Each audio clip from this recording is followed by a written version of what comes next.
Of all men else, I have avoided thee, but get thee back. My soul is too much charged with blood of thine already. I have no words. My voice is in my sword.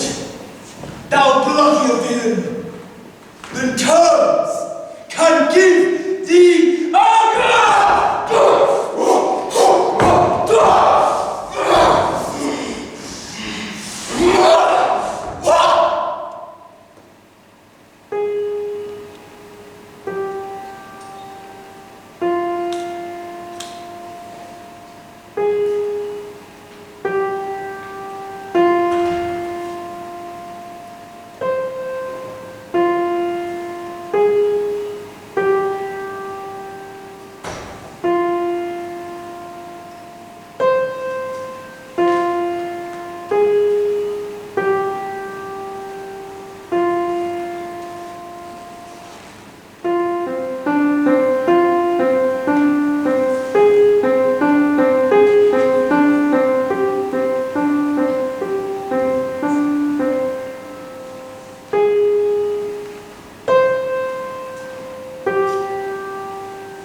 Macbeth. Well, he deserves that name. Disdaining fortune with his brandished steel, which smoked with bloody execution. Like Valor's minion carved out his passage till he faced the slave, which ne'er shook hands, nor bade farewell to him, till he unseamed him from the nave to the chops, and fixed his head upon our battlements. Oh, valiant cousin, worthy gentleman, whence the sun gins his reflection, ship-wrecking storms and direful thunders break. So from that spring, whence comfort seemed to come, discomfort swirled. Mark, King of Scotland, mark! No sooner justice had, with valour armed, compelled these skipping kerns to trust their heels.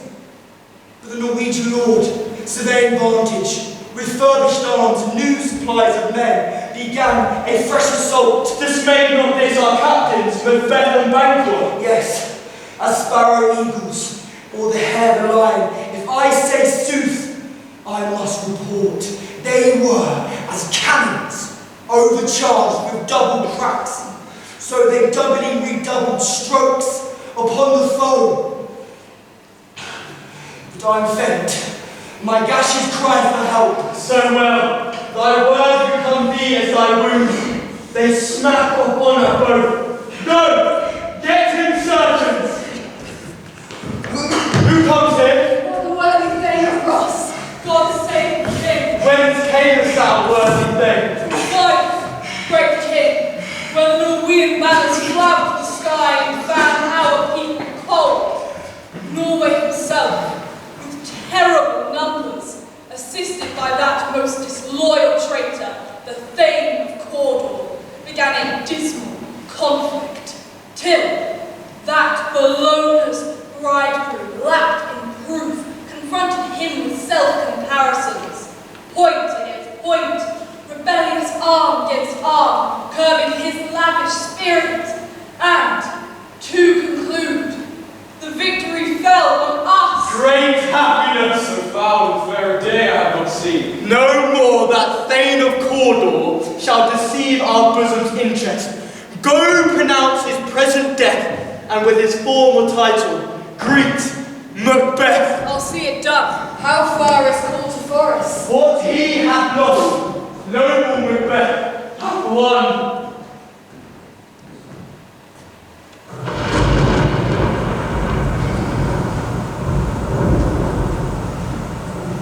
So foul and fair a day I have not seen. How far is called to Forest? Hail! Hail! Hail! What are these?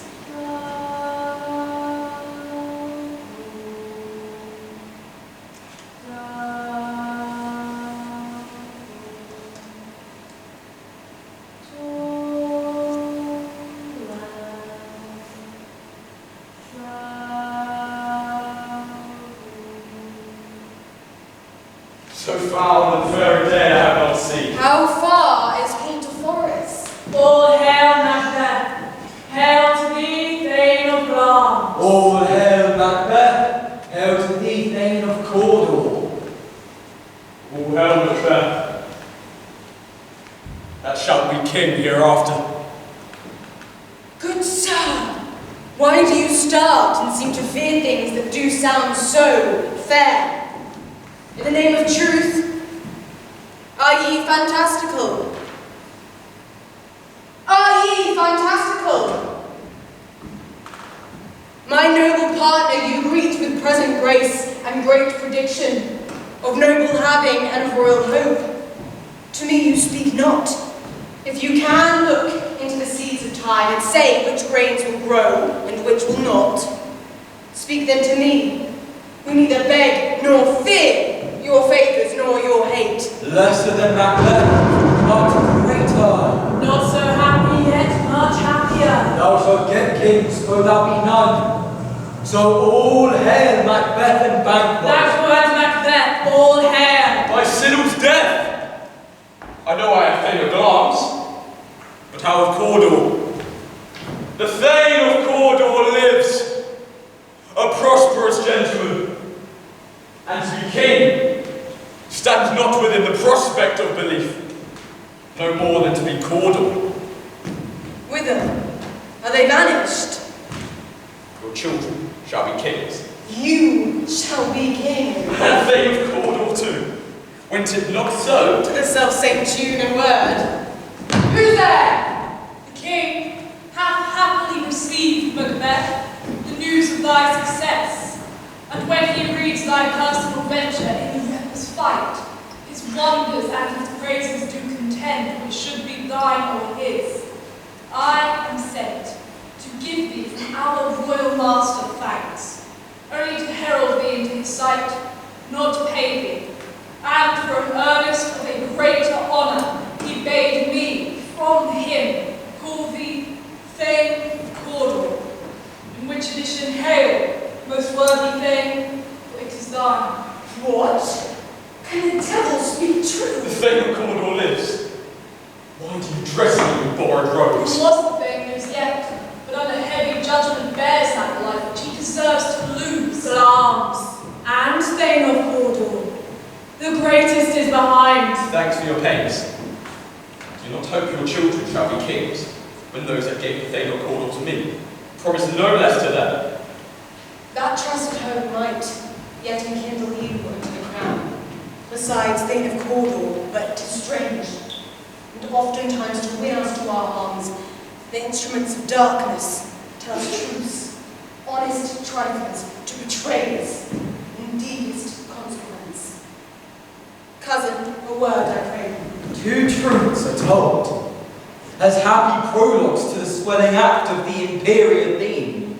I thank you, gentlemen. This supernatural soliciting cannot be ill. Cannot be good. If ill, why hath it given the earnest of success, commencing in the truth? I am Thane of Cawdor. If good, why do I yield to that suggestion, whose horrid image doth infix my hair, and make my seated heart knock at my ribs against the use of nature? Present fears are less than horrible imaginings. My thought, whose murder yet is but fantastical. Shakes. So my single state of man, that function is smothered in surmise, and nothing is but what is not. Look how our partners wrapped. Shot to have you king, my chanting a crown you without a stir. Worthy Macbeth, we stay upon your leisure.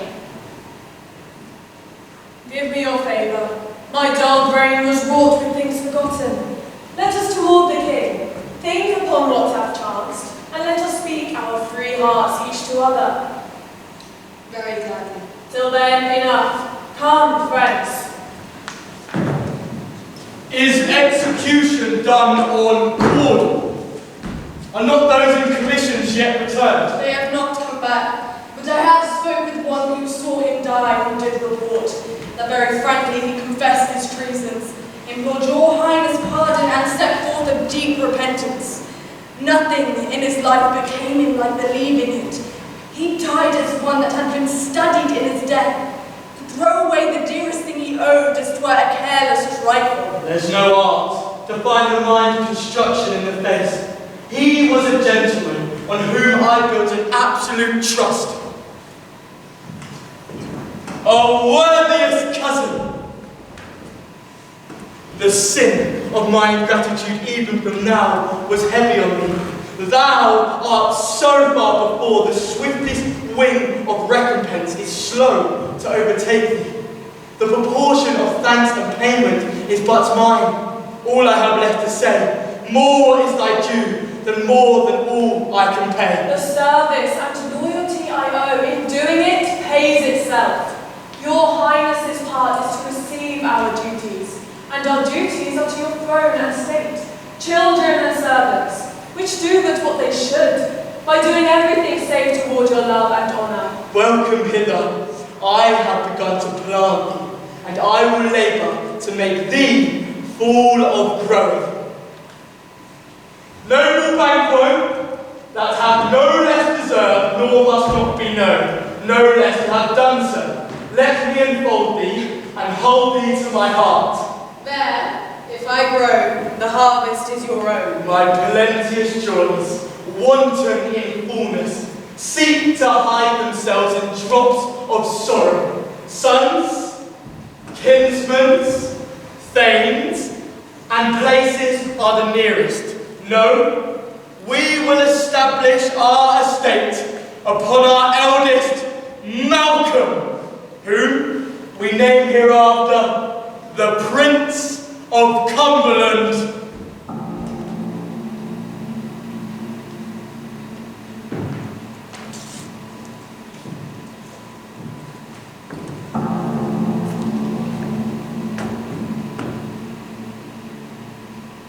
Which honour must not unaccompanied, but invest him only, but signs of nobleness, like stars shall shine on all deservers. From hence to Inverness, and bind us further to you. The rest is labour, which is not use for you. I'll be myself the harbinger, and make joyful the hearing of my wife with your approach. They met me in the day of success, and I have learned by the perfectest report they have more in them than mortal knowledge. So, humbly take my leave. came missives from the king, who all hailed me. My worthy Cawdor! Thane of Cawdor.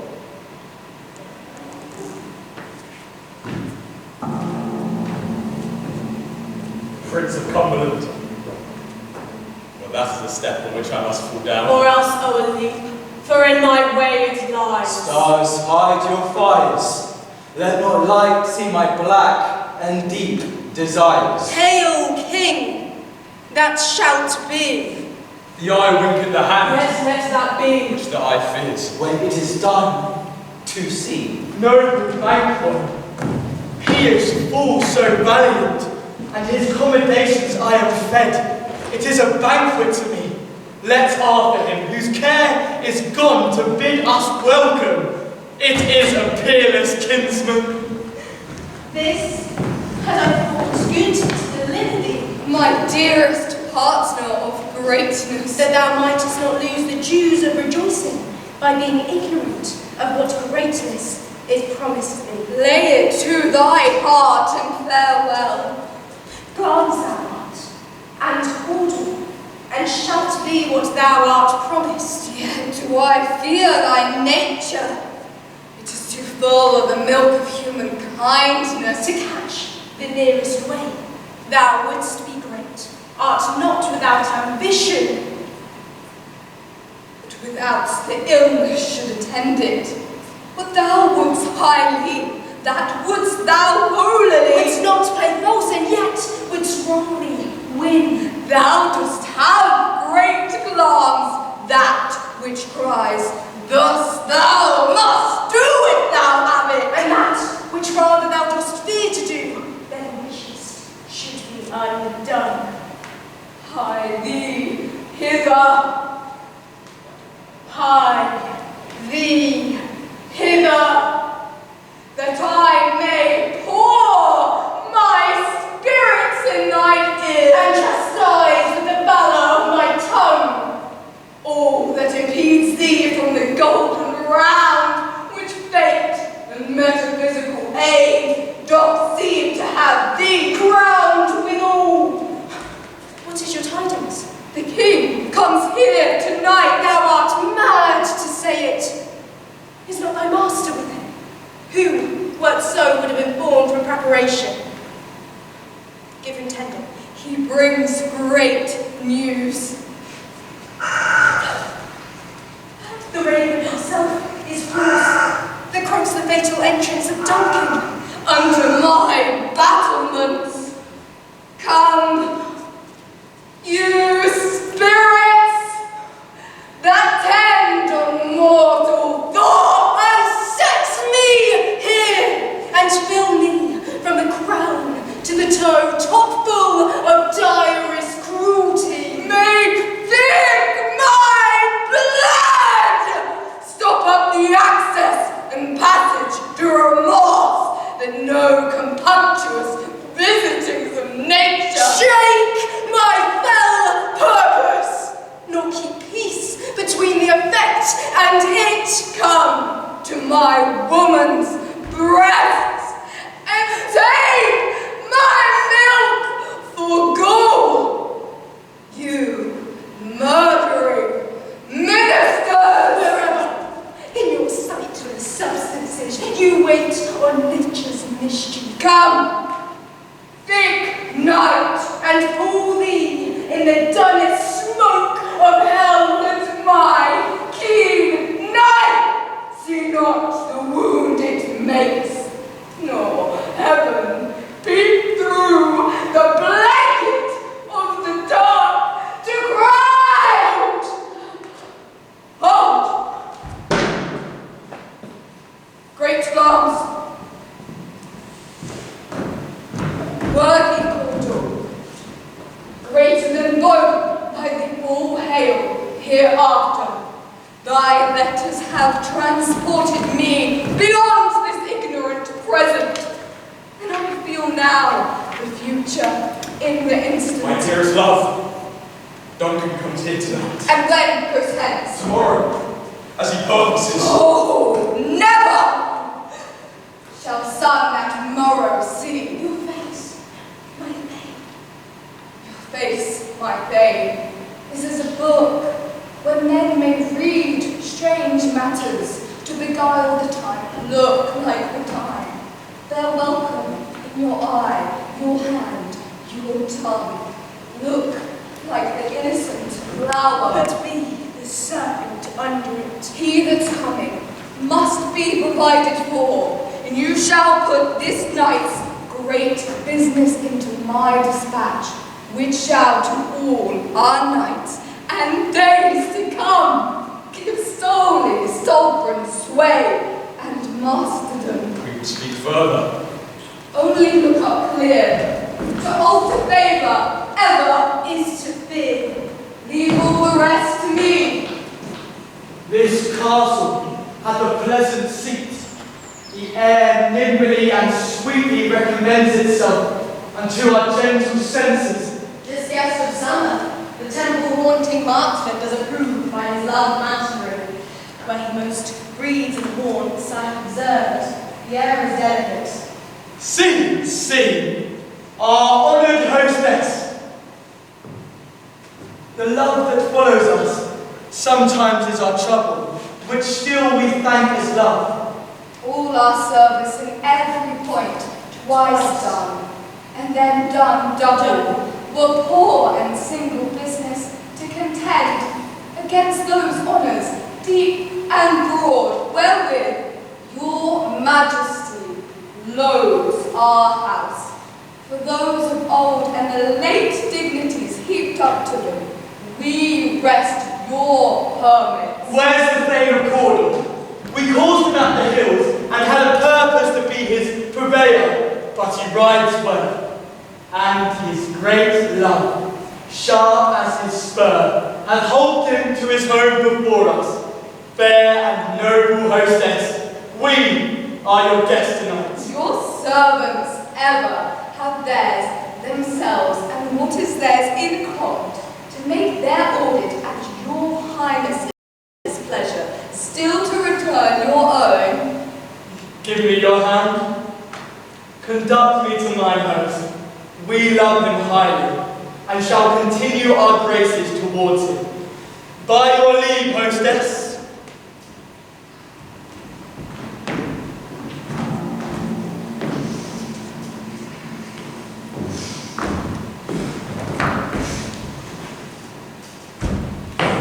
If it were done when 'tis done, It were well it were done quickly. if the assassination could trammel up the consequence and catch with his surceased success, that but this blow might be the be-all and the end-all here. But here, upon this bank and shoulder tide, We jump the life to come. But in these cases, we still have judgment here. which we would teach, bloody instructions which being taught, return to play the inventor. This even-handed justice commends the ingredients of our poisoned chalice to our own lips. He's here in double trust. First as I am his kinsman and his subject, Strong both against the deed, then as his host, who should against his murderer the door. the knife itself. Besides, this Duncan hath borne his faculties so meek, hath been so clear in his great office, that his virtues will plead like angels, trumpet-tongued against the deep damnation of his taking off. And pity, like a naked newborn babe. Striding at last, all heaven's children, horsed upon the slightest couriers of the air, shall blow the horrid deed in every eye. Tears shall drown the wind. I have no spur to prick the sides of my intent, but only vaulting, Ambition. Vaulting, ambition. vaulting ambition, which overleaps itself and falls on the other. How now, what He use? is almost stopped. Why have you left the chamber? Have you asked No, me? you not. He has. We will proceed no further in this business. He had honoured me of late, and I have brought golden opinions from all sorts of people, which would be worn now in their newest gloss, nor cast aside so soon. Was the home trunk wherein you dressed yourself? Hath it slept since, and wakes it now to look so green and pale at what it did so free on this time such I account thy love. Art thou feared to be the same in thine own act and valor as thou art in desire? Wouldst thou have that which thou esteemest the ornament of life, and live a coward in thine own esteem, letting wait upon I would like the poor cat in the attic? Prithee! Peace! I dare do all that may become a man. Who dares do more is none. What beast? Beast! Was it then that made you bring this enterprise to me? When you durst do it then, you were a man, and to be more than what you were. You would be so much more than man, nor time, nor place to then adhere, and yet you would make both. They have made themselves, and that their fitness does unmake you. I have given suck, and know how tender 'tis to love the babe that milks me. I would, while it was smiling in my face, have plucked my nipple from his boneless gums and dashed the brains out. Had I so sworn as you have done to this? If we should fail, We fail. We fail. We fail. But screw your courage to the sticking place, and we'll not fail. When Duncan is asleep, whereto rather shall his day's hard journey soundly invite him? His two chamberlains will I with wine and wassail so convince that memory, the water of the brake, shall be you, a limbeck only, when in swinish sleep their drenched natures lie as in a death.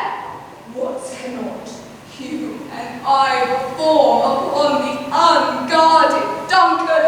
What not put upon his spongy ours, as you shall bear the guilt of our great quell? bring forth men children only, for thy undaunted metal should compose nothing but males.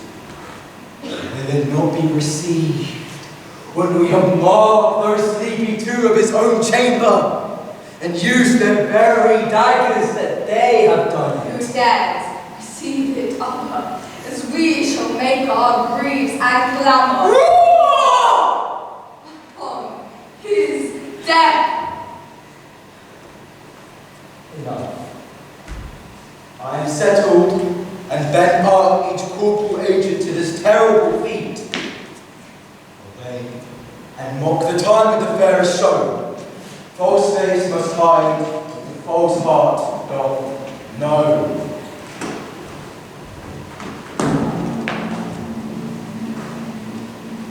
A heavy summons lies like lead upon me, and yet I would not sleep.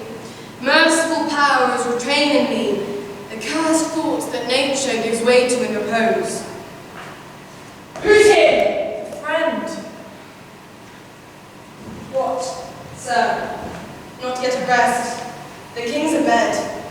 He hath been in most unusual pleasure, and sent forth great largesse to your offices. This diamond he greets your wife Will, by the name most kind hostess, and shut up in measureless content. Being unprepared, our will became the servant to defect. Which else should free have brought? All's well. I dreamt last night of them. To you, they've shown some truth. I think not of them. Yet, when we can entreat an hour to serve, we would spend it in some word upon that business, if you would grant the time. Yes, at your leisure.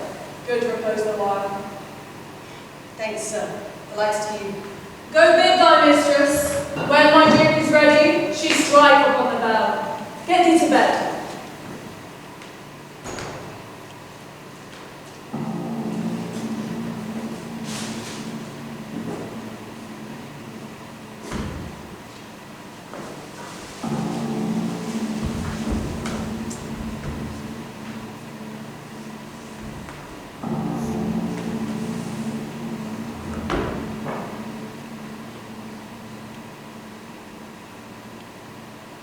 Is this a dagger which I see before me?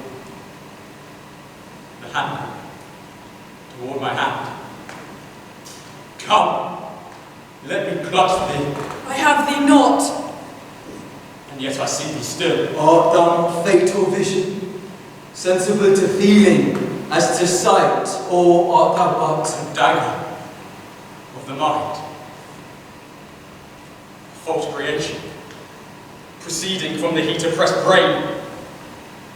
I see thee yet, in form as palpable. As this, which now I draw. mine eyes are made the fools, all the other senses, or else work all the rest.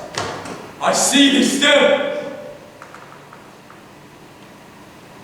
and on my blade, and dudgeon,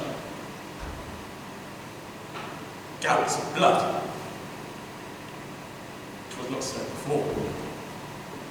There's no such thing. It is the bloody business which informs thus to mine eyes. Now, o'er the one half world, Nature seems dead. And wicked dreams abuse the curse of sleep.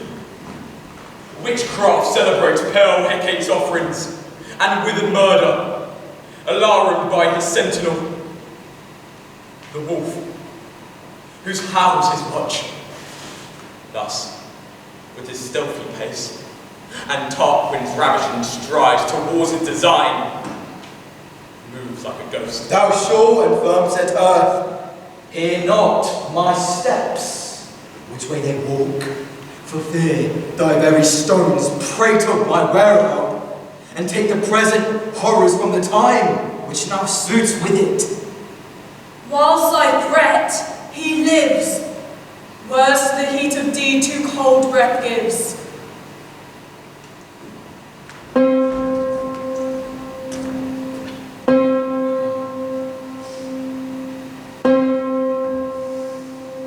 I go and it is done. The bell invites me. Hear it not, Duncan, for it is in them that summons thee to heaven.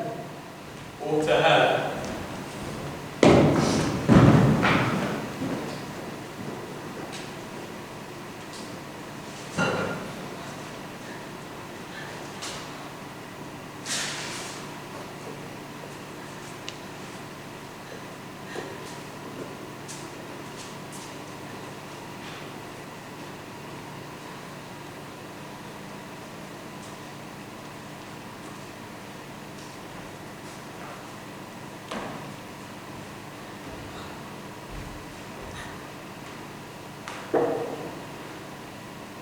That which hath made them drunk hath made me bold. What hath quenched them hath given me fire. Ah!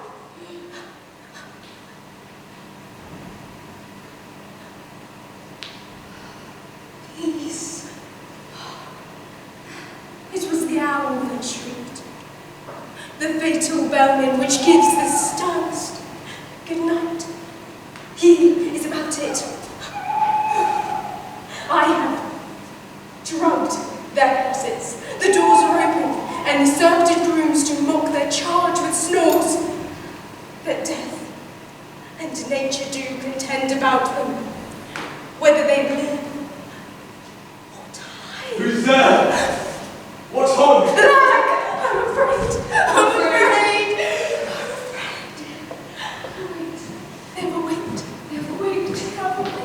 And 'tis not done. The attempt and not the deed confounds us. Hark! I laid their daggers ready. He could not miss him. I did not resemble my father as he slept.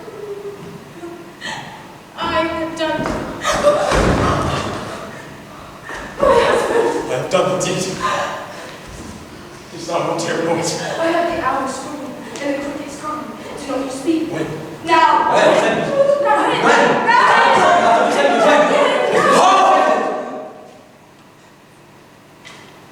lies in the second chamber.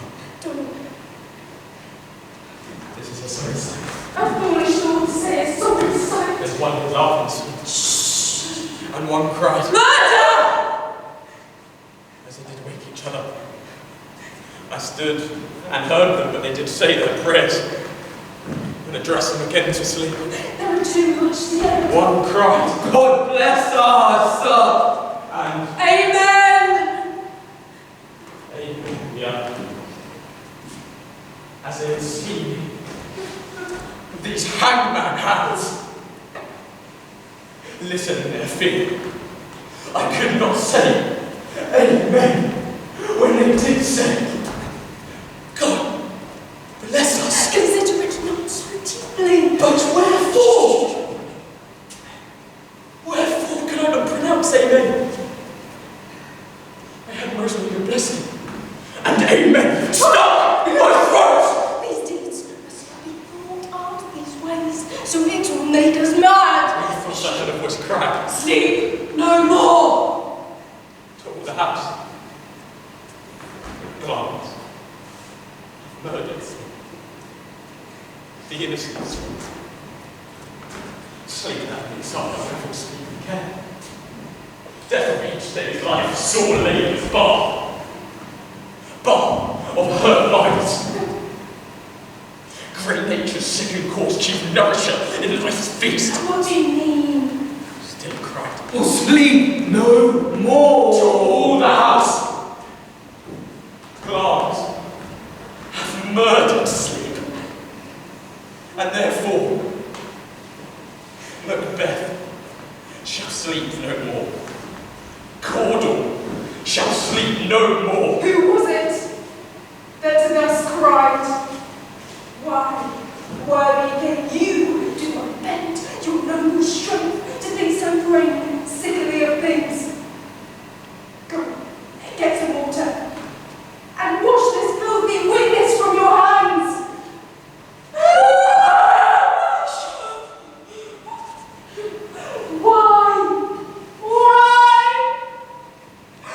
Why did you bring this? Daggers from that place. Then from them.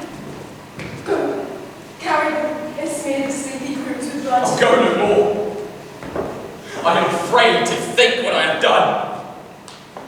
Look on it again, I dare not. Infirm of purpose. Give me the daggers.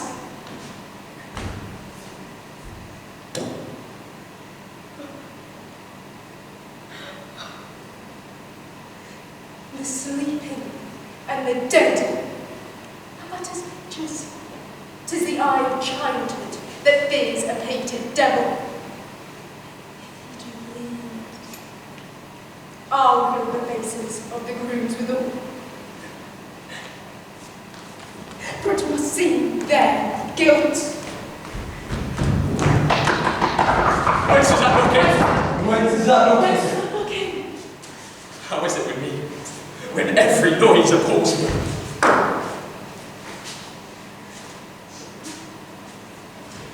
What hands are here?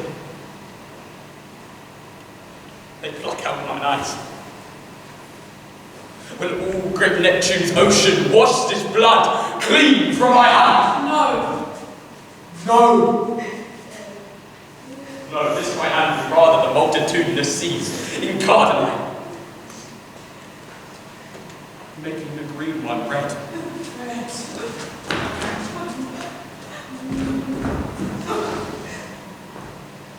My hands are of your colour, but a shame to wear a heart so white.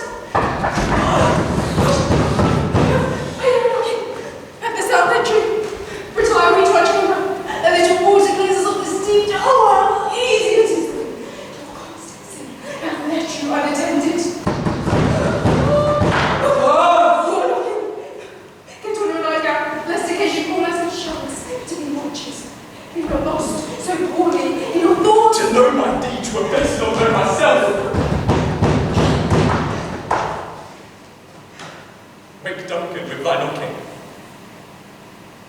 thou couldst.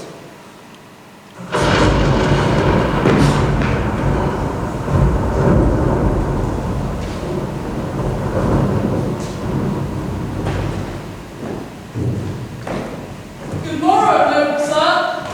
Good morrow, both. Is the king stirring, worthy fellow? Not yet.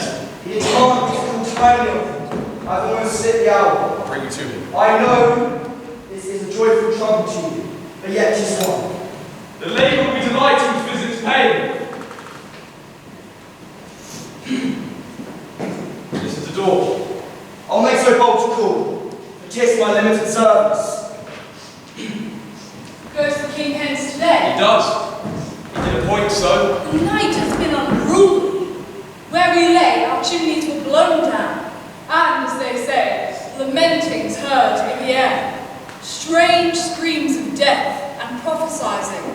Some say the earth was feverous and did shake. 'Twas a rough night. My own remembrance cannot parallel a fellow to it.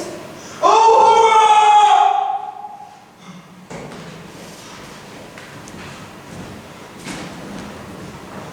Oh, horror! Horror! Tongue nor heart cannot conceive nor name thee. What's the matter? Confusion. Now hath made his masterpiece. Most sacrilegious murder hath broke out the Lord's anointed temple and stole hence the life of the building. What does he say? The life. Me knew his majesty. Approach the chamber. Do not speak me, speak, see, and then speak yourselves. Awake! Awake! Bring the alarm bell! Murder and treason! Banquo! Donalbain! Malcolm! Awake! Shake off this down sleep, death's counterfeit, and look on death itself. Up! Up! And see the great Duke's image! Malcolm! Banquo!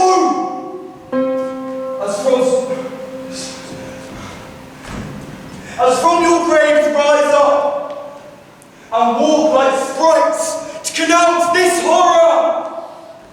What's the business? There's such a hideous trumpet calls to pie the sleepers of this house. Speak, speak. Oh, gentle lady, 'tis not for you to hear what I can speak. The repetition in a woman's ear would murder as it fell.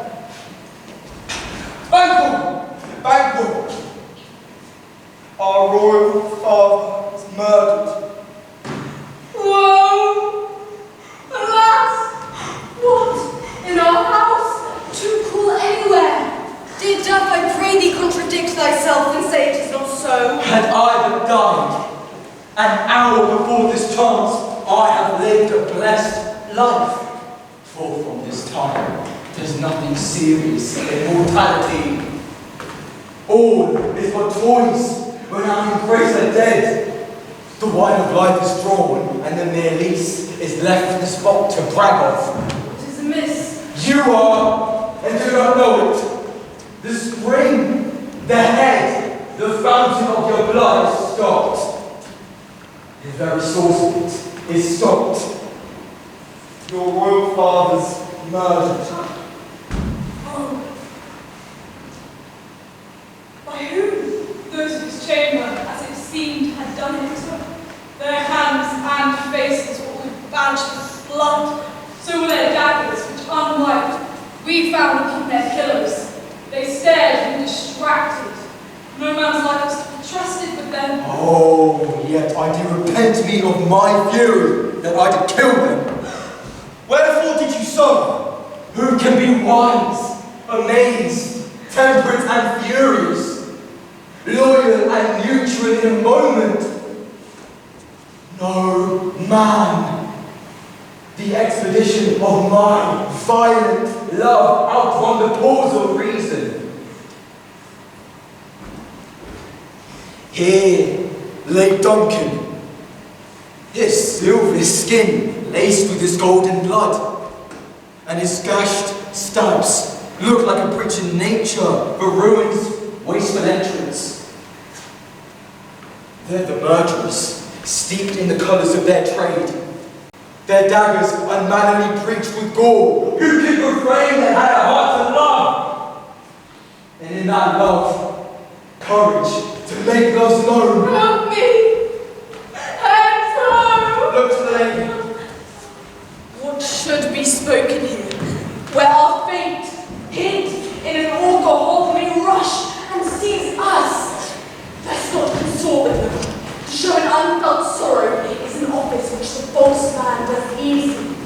This murderous shaft that's shot hath not yet lighted, and our safest way is to avoid the aim, therefore to horse. And let's not be dainty with leave taking, but shift away. I'll to England, you, Donaway, to Ireland.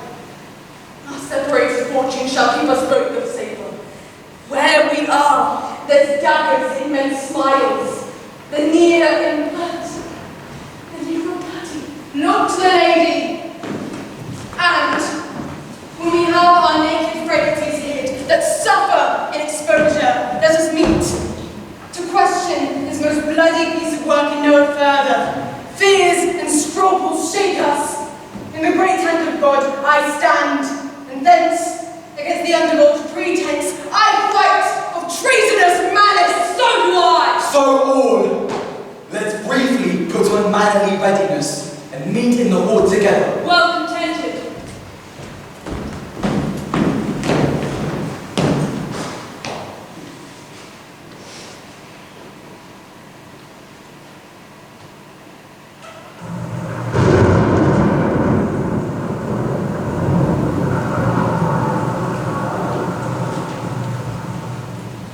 Malcolm and Donaway, the king's two sons, are stolen away and fled, which puts upon them suspicion of the deeds. Against nature still, thriftless ambition that will raven up thine own life's means. Then 'tis most like sovereignty will fall upon Macbeth. He is already named and gone to Scone to be invested. Where is Duncan's body? Carried to Conquer, the sacred storehouse of his predecessors and guardian of his bones. Are you to Scone? No, cousin, all to Fife. Well, I will thither. Well, may you see things well down there. And you, lest our old road seem easier than our new. Thou hast it now, King, Cawdor, Glamis, all, as promised. And I fear thou playedst most foully for it. Yet it was said it should not stand in high posterity, but that I should be the root and father of many kings. But hush, no more.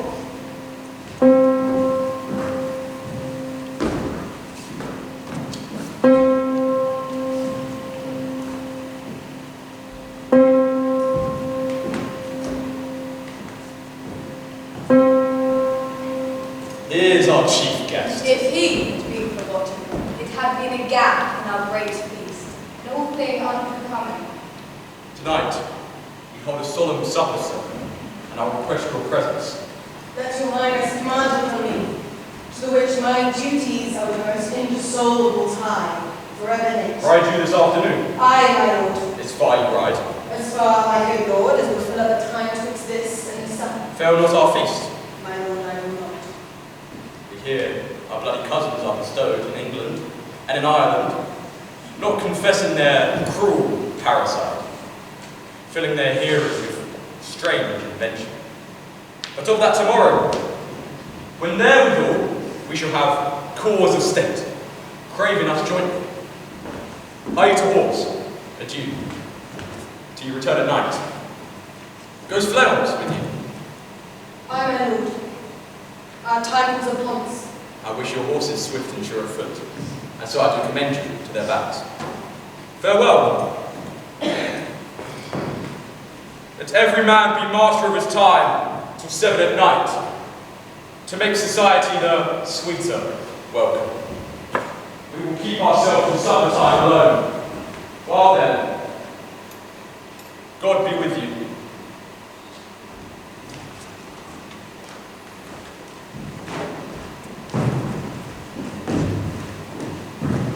Zero, a worker.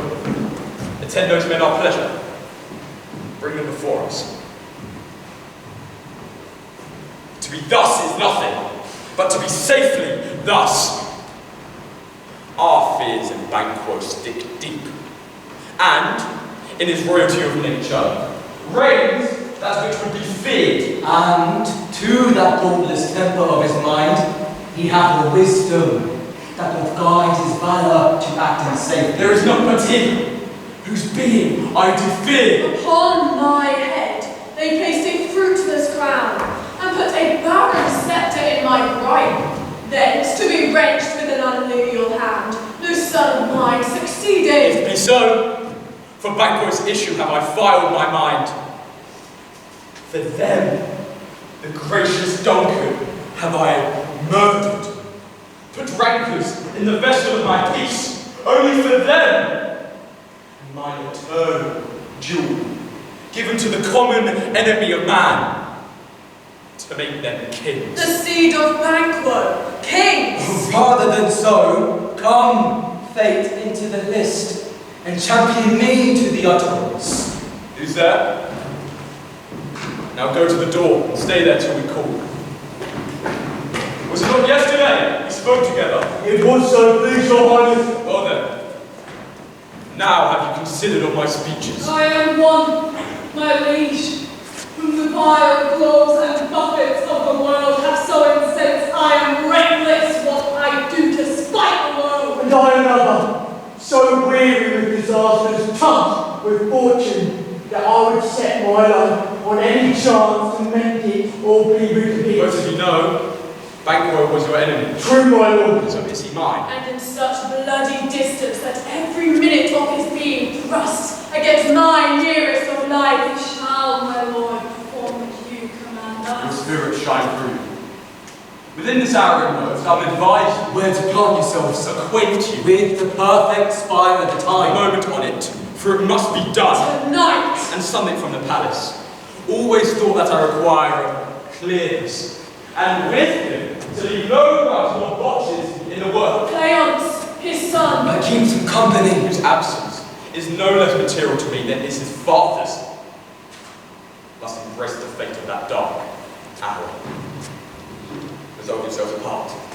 I'll come to you anon. we are resolved, my lord. Call upon you straight. Abide within. It is concluded.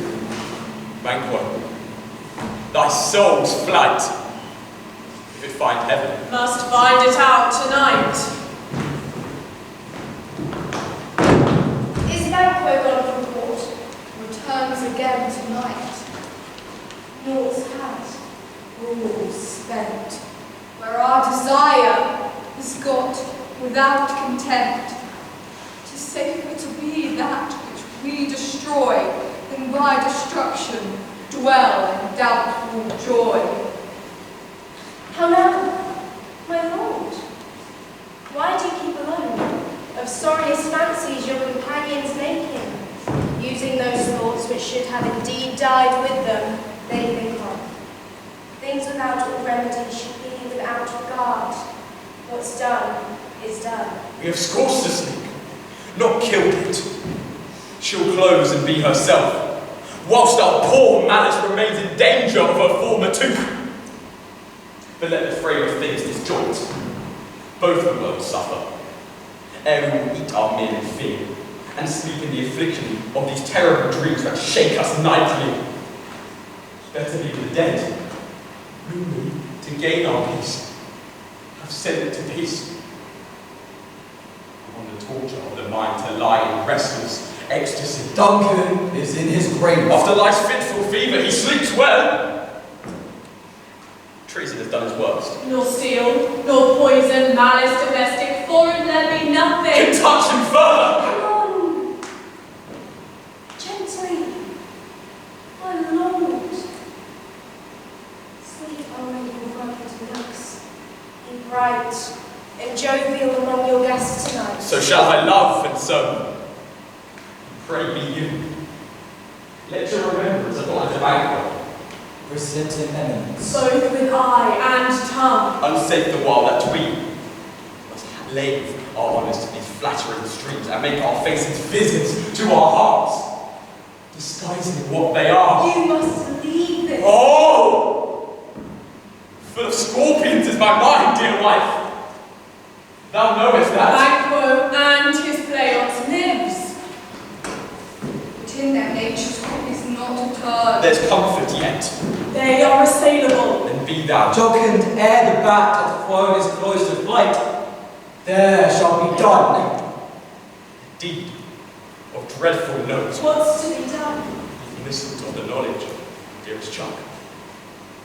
Till thou. Applaud the deed. Come, sealing night, and scarf up the tender eye of pitiful day, and with thy bloody and invisible hand, cancel and tear to pieces that great bond which keeps me pale. Light thickens, and the crow makes wing to the rooky woods. Good things of the day begin to droop and drowse, while night's black ages to their praise do rouse.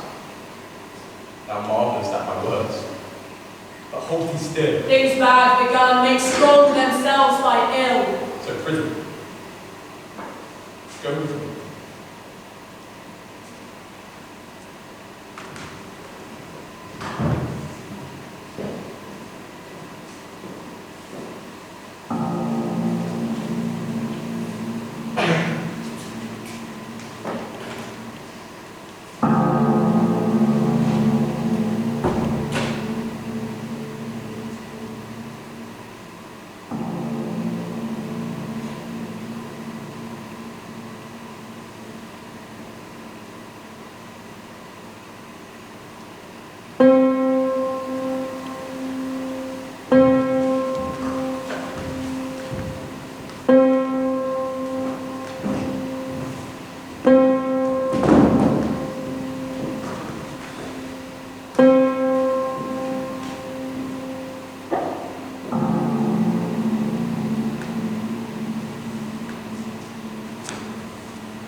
Last, the hearty welcome. Thanks for your majesty. Ourself will mingle with society and play the humble host.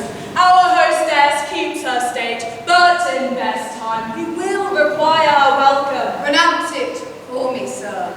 To all our friends, from my heart speaks they are welcome. See, they encounter thee with their hearts' thanks. Both sides are even. Here I'll sit in the midst. Be large in mirth. Anon, we'll drink a measure, the table round. There's blood upon thy face. 'Tis but you say. 'Tis better thee without than he within. Is he dispatched? My lord, his throat is cut. That I did for him. Thou art the best o' the cut throats. Yet he's good that did the like of flails. If thou didst it, thou art the nonpareil. Nice road, sir. Flee and escape. There comes Macbeth again. I had else been perfect, whole as the marble, founded as the rock, as broad and general as the casing air. But now I am cabined, Cribbed, confined! bound into saucy doubts and fears. But Banquo's safe. Lie, my good lord, in a ditch he bides, with 20 trenchant gashes to his head, the least of death to nature. Thanks for that. There the grown serpent lies. The worm that's bled hath in time will venom breed. No teeth for the present. Get thee gone. Tomorrow we'll hear ourselves again. My royal lord, you do not give the cheer. Sweet remembrance, sir. Now, good digestion wait on appetite and help on both. May it please your highness sit. Here had we now our country's honour roofed, were the graced person of our Banquo present. Who may I rather challenge for unkindness than pity for mischance? His absence, sir, lays blame upon his promise. Please your highness to grace us with your royal company. The table's full. Here is a place reserved, sir. Where? Here, my good lord. What is that moves your highness? Which of you have done this? What, my good lord? Thou canst not say I did it!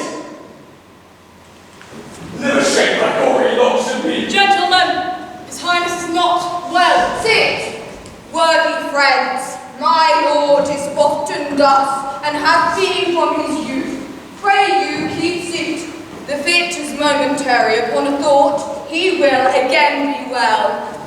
If much you note him, you shall offend him, and extend his passion. Regard him not. I am old.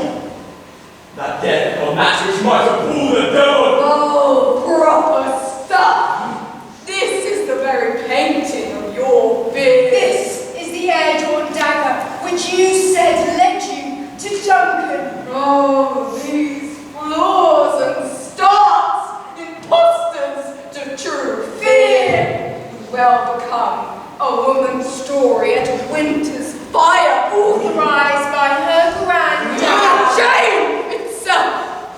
Why do you make such faces? Why do you and make all such that faces? look but on a stool. Look! No! How say you?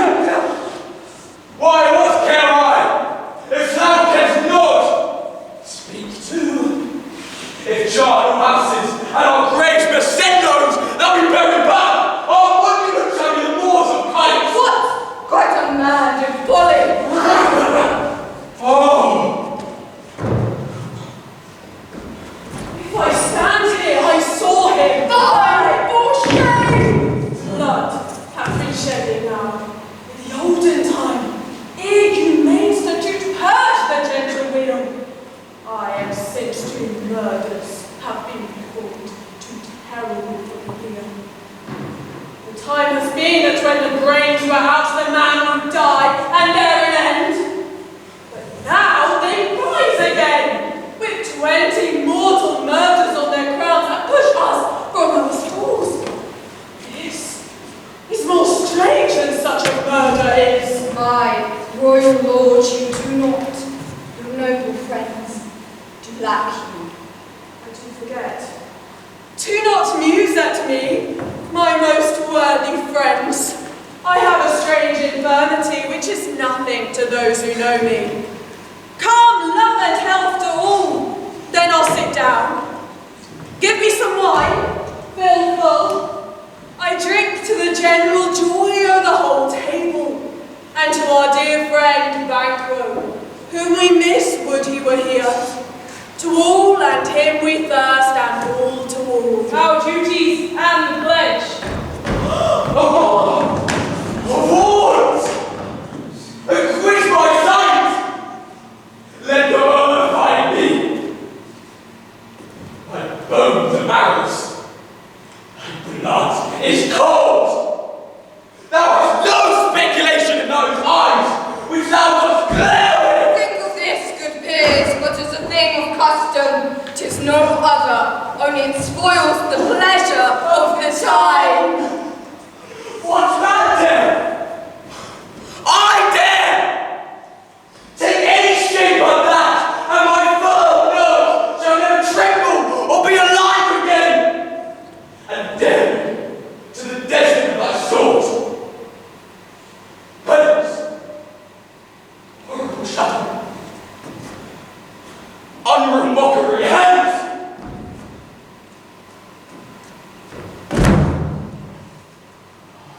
Why so? Being gone, I am a man again. Pray you sit still. You have displaced the mark, broke the good meeting, most admired disorder. Can such things be? And overcome us like a summer's cloud without our special wonder. You make me strange, even to the disposition that I owe, when now I think you can behold such sights and keep the natural ruby of your cheeks, when mine are blanched with fear. What sights, my lord? I pray you, speak not. He grows worse and worse. Question enrages him. At once, good night. Stand not upon the order of your going, but go at once. Good night, and better health attend his majesty. A kind good night to all. It will have blood, they said. Blood will have blood. Blood will have blood, they said. We'll have blood. Stones have been known to move and trees to speak. Blood will have blood. Blood will have blood. Enough!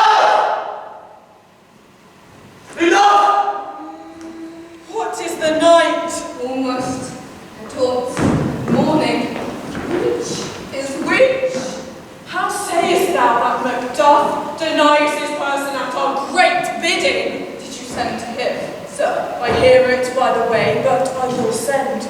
There's not a one of them I keep, his servant feed. I am his lord. Stepped in so far that should I wait no more, returning were as tedious as the Gomorrah. Strange things I have in head that will to hand, and they must be acted and they may be scanned. You, like the season of all natures, sleep, sleep. Will to sleep. My strange and self-abuse is the initiate fear that wants hard use.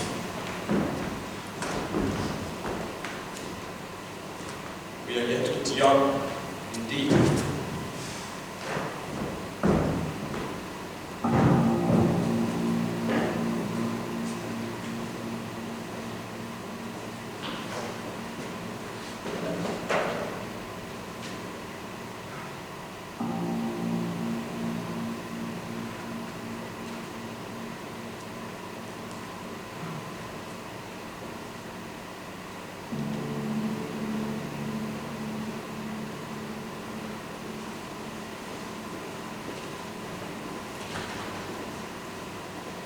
Macduff lives in disgrace because he failed his presence at the tyrant's feast. Sir, can you tell where he bestows himself? The son of Dagger lives in the English court and is received the most pious Edward. Thither Macduff is gone to pray the Holy King upon his aid to wake Northumberland and warlike Seward, that by the help of these we may again give to our tables meat and sleep to our nights. Some holy angel, fly to the court of England. The swift blessing may soon return to this, our suffering country, under a hand accursed.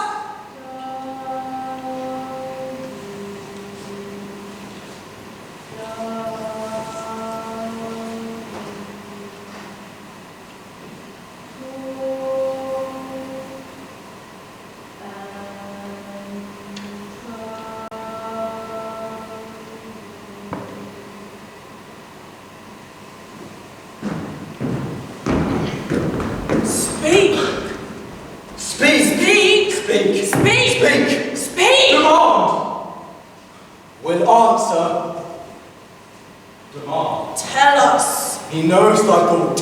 Hear his speech, yet say thou naught.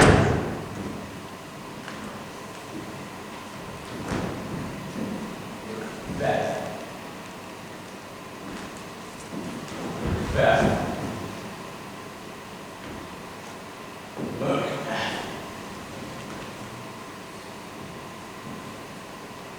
Beware, Macduff. Beware the Thane of Fife. Beware, Macduff. Beware the Thane of Fife. Beware the Thane of Fife. Beware the Thane of Fife.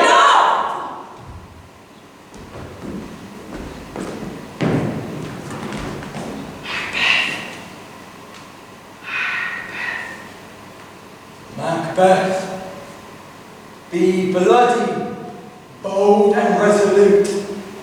Laugh to scorn the power of man, for none of woman born shall harm Macbeth. For none of woman born shall harm Macbeth. Then live, Macduff. What need I fear of thee? But yet, I'll make assurance double sure, and take a bond of fate. Thou shalt not live, that I may tell pale-hearted fear it lies, and sleep in spite of thunder.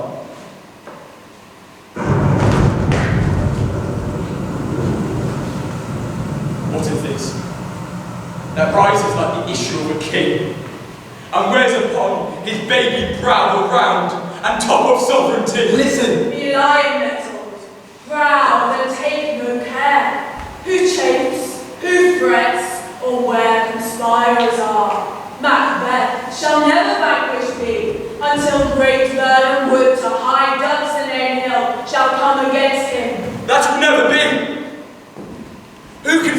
tree, unfixed the forest, and bid his earthbound route. But my heart throbs to know one thing. Shall Banquo's issues ever reign in this kingdom? Seek to know no more. Show! Show! Show.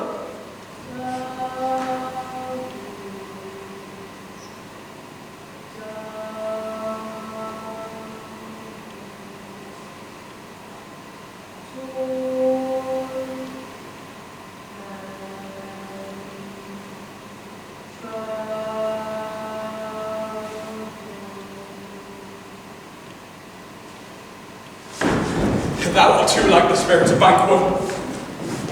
Down!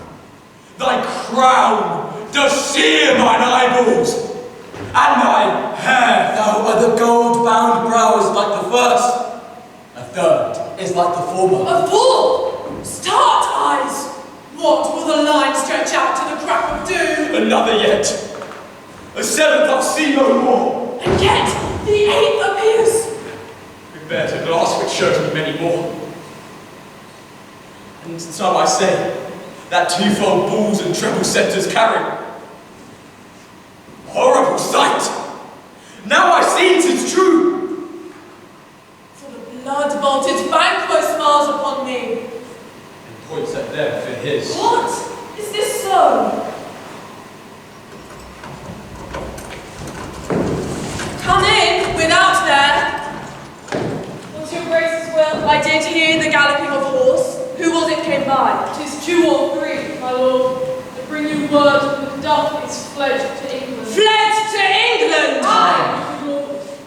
Thou anticipate my dread exploits. The flighty purpose never is overtook unless the deed go with it.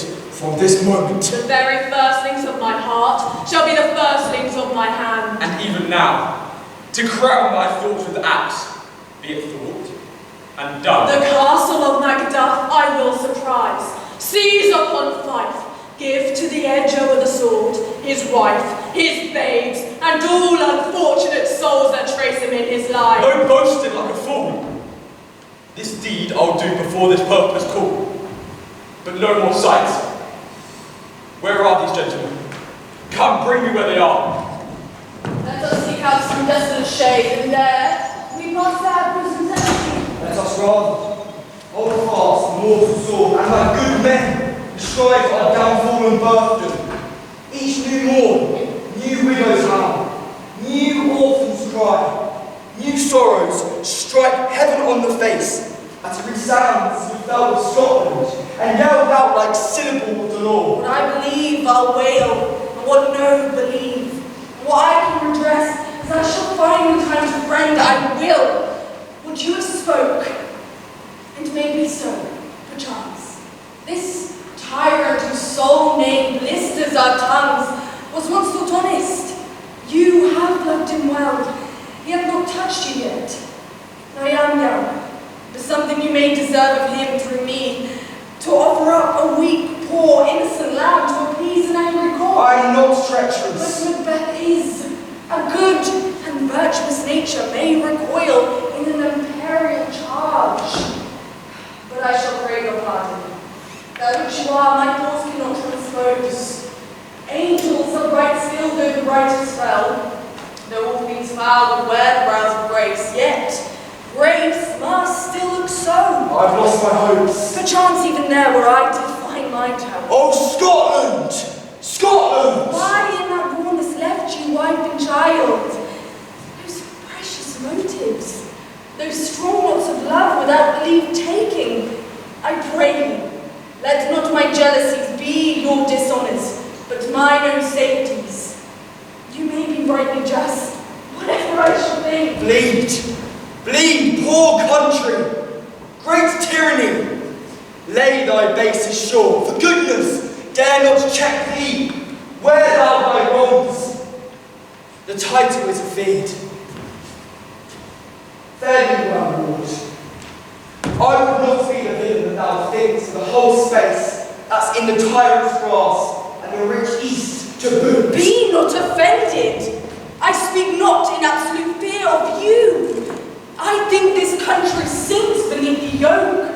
It weeps, it bleeds, and each new day a gash is added to her wounds. I think withal, there would be hands uplifted in my right, and here, from gracious England, have I offer of goodly thousands. What I am truly is thine and my poor country's to command. Whither indeed? Before thy ear approach, old Seward, with 10,000 warlike men already at a point, was setting forth, now, will together, and the chance of goodness be like our wonted quarrel. See, who comes in? My countryman, yet I know him not. My ever gentle cousin. Welcome him. I know him now. Good God! When times removed the means that make us strangers. Sir, amen. Stand Scotland where it did. Alas, poor country, almost afraid to know itself. It cannot be called our mother God brave. We are coming thither. Gracious England hath lent us good Seward and 10,000 men, an older and a better soldier than that Christendom gives out. Would I grant this comfort with the life? Would I have words that would be howled out in the desert air, where hearing should not latch them? What concern me? The general cause. How does my wife? The thing of life had a wife. Let not your ears despise my tongue forever, which shall possess them with the heaviest sound that ever yet they heard. Keep it not from me. Quickly, let me have it. How does my wife? The thing of life had a wife. Where is she now? Your castle, surprised. Your wife and babe savagely slaughtered. Merciful heaven! What man! Nay, pull your hat upon your brows. Give sorrow words. The grief that does not speak whispers the wife forethought and bids it break. My children too. They had a wife. Wife, children, servants, all that could be found. And I must be from thence. My wife killed too. Wife, and a wife. Where is she now? I have said, Be comforted. Let's make us medicines of our great revenge to cure this deadly grief. He has no children. All my pretty ones. Did you say all? Oh, how kite! All! What? All my pretty chickens and their dam at one fell swoop. Disputed like a I man. shall do so, but I must also feel it as a man. I cannot but remember such things were, that were most precious to me. Did heaven look on and would not take their part? Sinful Macbeth! They were struck for thee. Naught for their own demerits. Fell slaughter on their souls. Heaven rest them now. Be this the whetstone of your sword. Let grief convert to anger. Blunt not the heart, enrage it. Oh, gentle heavens, cut short all intermission. Front to front, bring thou this fiend of Scotland and myself. Within my sword's length set him. If he escape, heaven, forgive him too. This tune goes madly. Come, go we to the king. Our power is ready. Our lack is nothing but our leave. Macbeth is ripe for shaking, and the powers above put on their instruments. Receive what cheer you may. The night is long, that never finds the day.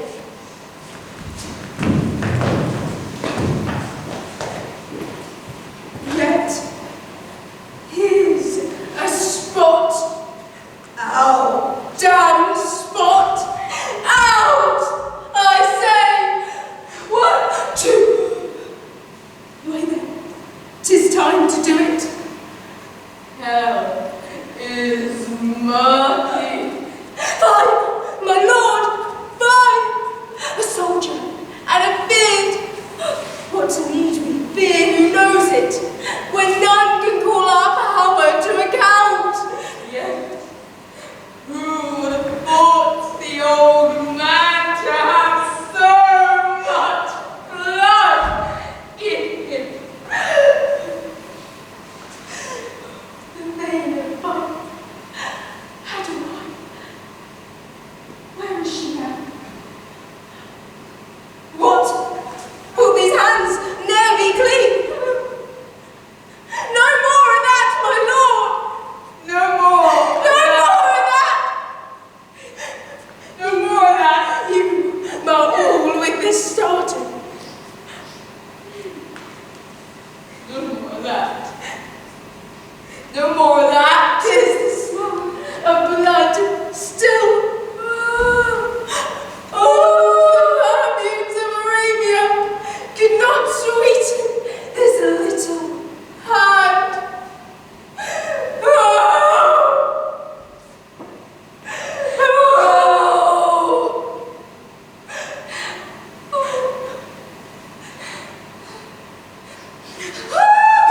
Wash your hands.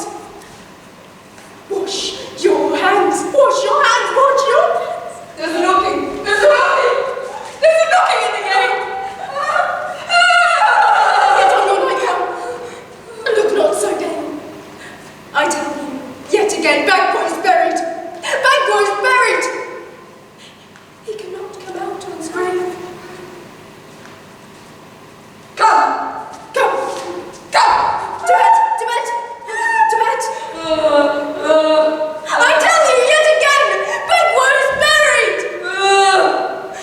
He cannot come out on his grave. To bed.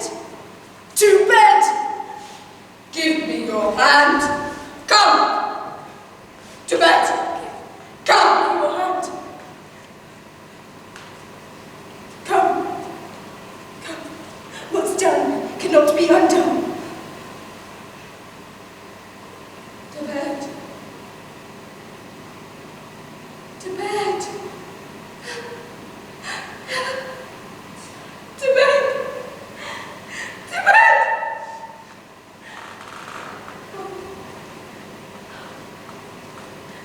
Give me your hand. To bed. It's done. Cannot be undone.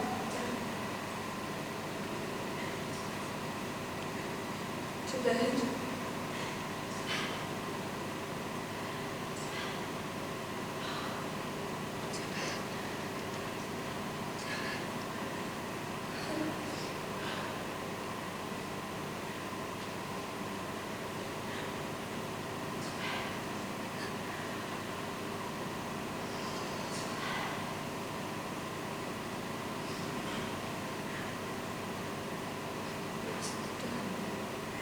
Cannot be undone.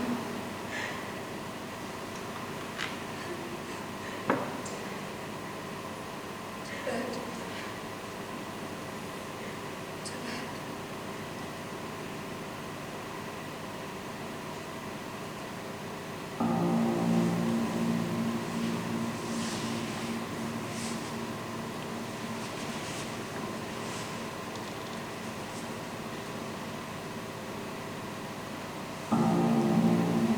The English power is near, led on by Malcolm, his uncle Seward, and the good Macduff. Revenges burn in them. Near Burnham Wood shall we well meet them. That way are they coming. The tyrant great Dunsinane strongly fortifies. Some say he's mad, others that lesser hate him do call it valiant fury. Now does he feel his secret murders sticking on his hands. Now minutely revolts, upbraid his faith breach.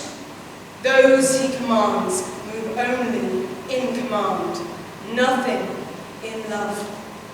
Make we our march towards Burnham. Bring me no more reports. Let them fly all. Till Burnham would remove to Dunsinane, I cannot taint with fear. What's the boy Malcolm? Was he not born of woman? Fear not, Macbeth. No man that's born of woman shall e'er have power upon thee. Then fly, false flames, and mingle with the English epicures. The mind I sway by. And the heart I bear Shall never sag with doubt, nor shake with fear. Where goes out that goose look? There is 10,000 Geese, villain. soldiers, sir! Go prick thy face, and overread thy fear, thou lily-livered boy. What soldiers? Patch, death of thy soul. Those linen cheeks of thine are counsellors to fear. What soldiers waver? English force! So please you! Take thy face hence.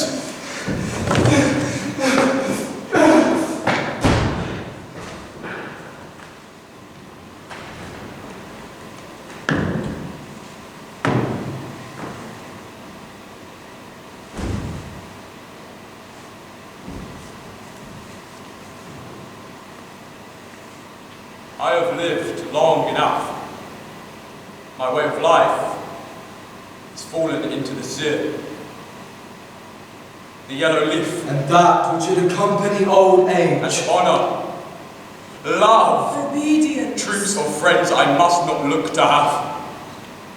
But in their stead, Curses. not loud but deep, mouth honour, breath Which the poor heart would fain deny.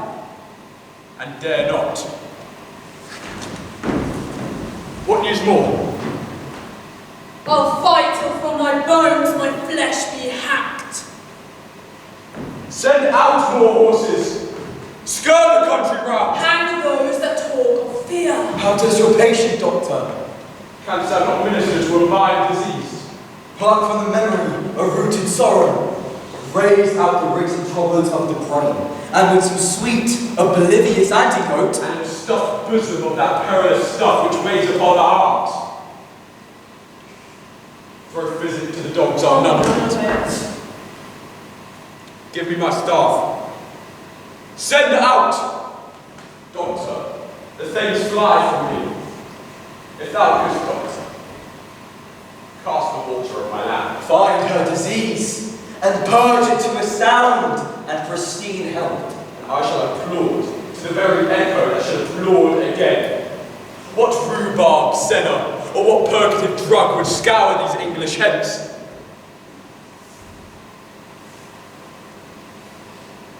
I'll not be afraid of death in vain. Till Burnham Forest come to Dunsinane. Till Burnham Forest come to Dunsinane.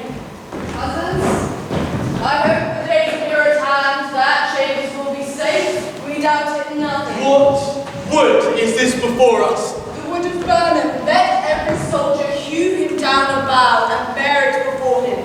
Thereby shall we shadow the numbers of our host and make discovery in report of us. It shall be done. We learn no other, but the confident tyrant keeps still in Dunsinane, and will our jaw-eyed setting down before it. 'Tis his main hope, for where there is advantage to be given, both more and less have given him the revolt, and none serve with him but constrain things, whose hearts are absent too.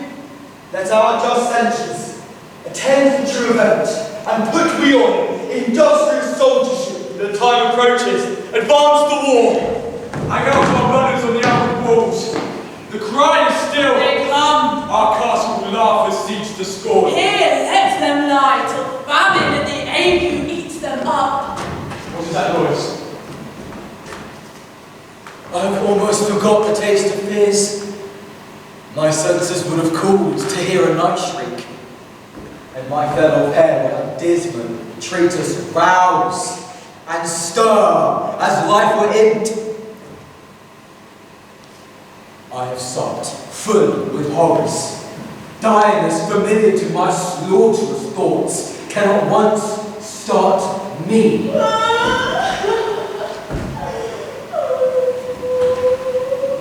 Wherefore was that cry? Queen, my lord,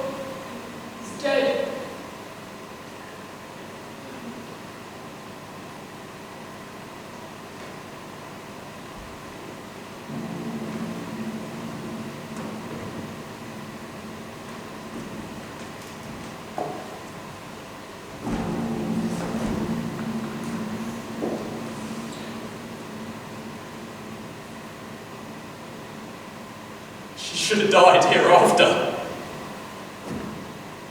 There would have been a time for such a word. Tomorrow, and tomorrow, and tomorrow creeps in this petty pace from day to day to the last syllable of recorded time. And all our yesterdays have lighted fools the way to dusty death.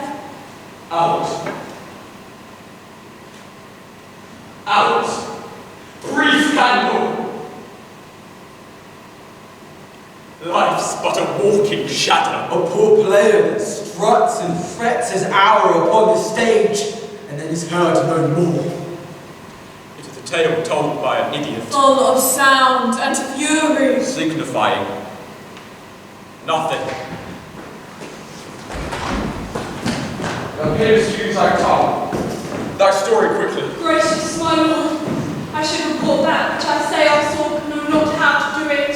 Well, say so. As I understand my watch upon the hill, I looked toward Burnham, and anon, methought, the wood began to move. Liar and slave! Let me endure your wrath, it be not so. Within this 3 mile, may you see it coming. I say, a moving road. If thou speakest false, upon the next tree shalt thou Hang alive till famine cling thee. If thy speech be sooth, I care not if thou dost for me as much. I pull in resolution and begin to doubt the equivocation of the fiend that lies like truth. Fear not, till Burnham would come to Dunsinane. And now a wood come towards Dunsinane. Arm! Arm and out! Is this which he avouches does appear? There is no flying hence, nor tarrying here. I begin to be weary of the sun, and wish the estate over the world were now undone. Ring you low, Blow, wind, come, rack! At least we'll die with harness on our back. Near enough. You leave these screens to grow down and show like those you are. You, worthy uncle, shall lead our first battle. Worthy Macduff and we shall take upon what else remains to do according to our order. Fare you well. Do we but find the tyrant's power, let us be beaten if we cannot fight. Make all our children speak. Give them all breath, those clamorous harbingers of blood and death. They have tied me to a stake. I cannot fly. But bear-like, I must fight the cause. What's he that's not born of woman? Such a one am I to fear. Or none. That's where the noise is. Tyrant, show thy face. If thou be slain, and be no stroke of mine, my wife and children's ghosts will haunt me still. I cannot strike at wretched hands whose arms are hired to bear their staves. Even thou, Macbeth, or else my sword with an unbattered edge I sheath again undeeded. There I should be, by this great clatter, one of greatest note seems rooted. Swords I smile at. Weapons laugh to scorn. Brandish my man that's of a woman's born. Let me find him, fortune, and more I beg not. This way, my lord, the castle's gently rendered. The tyrant's people on both sides do fight. The noble flames do bravely ignore. The day almost itself progresses shores, and little is to do. We have met with bows that strike beside us. Enter, sir, the castle. Why should I play the Roman fool and die on mine own sword? Whilst I see lives, the gashes be better upon them. Turn, hellhound! Turn! Of all men else, I have avoided thee, but get thee back. My soul is too much charged with blood of thine already. I have no words. My voice is in my sword. Thou bloodier villain than terms can give thee out!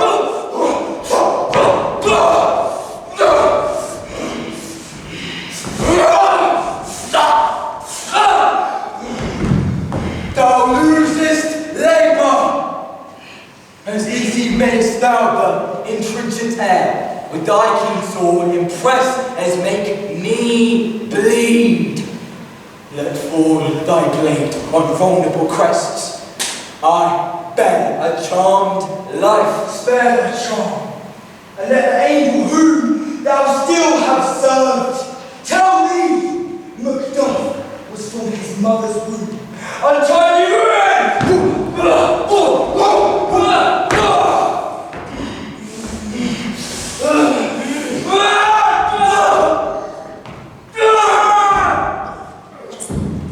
Accursed be that tongue that tells me so, for it hath cowed my better part of man. And be these juggling fiends no more believed, that palter with us in a double sense, and keep the word of promise to our ear, and break it to our hope. I'll not fight with thee. Then yield thee, coward, and live to be the show and gaze of time. We'll have thee, as our rare monsters are, painted upon a pole and under it. Here may you see the tyrant. I will not yield.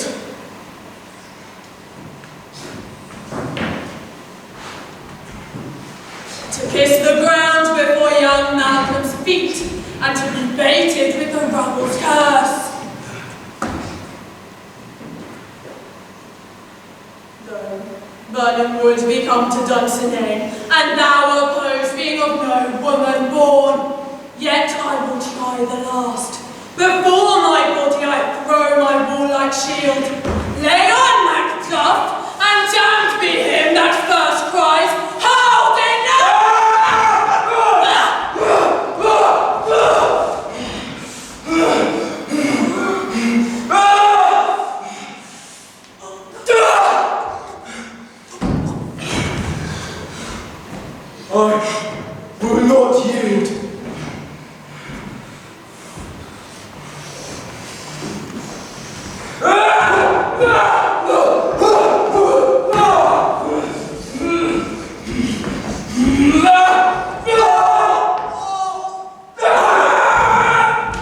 I will not yield.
King, for so thou art. Hail, King of Scotland!